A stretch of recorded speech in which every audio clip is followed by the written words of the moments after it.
खबर बाजिला प्रभाव पड़ा दीर्घ 6 मास धरी प्रकाश पाई नथिबा फलाफल मात्र गोटे दिन में प्रकाश पाइला।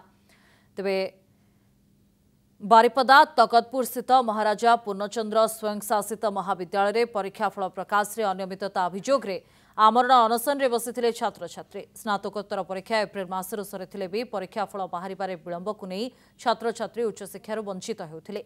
अनशन में बसवा पर रिजल्ट बाहरी अन्यपटे बारंबार परीक्षा नियंत्रक परिवर्तन होगा और ऑनलाइन किसी त्रुटि एभली समस्या सृष्टि होता महाविद्यालय अध्यक्ष कहते।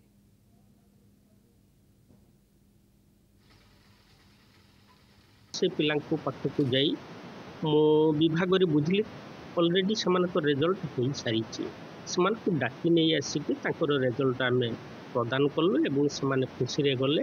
तेणु यहाँ गोटे पिला जेहेतु यथार्थ समस्याटी से बसी स्वाभाविक किंतु बसबार कौन आवश्यकता नाला जेहेतु मु प्रथम से बुझे दी काम हो तेबे काली सुंदर भाव समाधान हो जाए।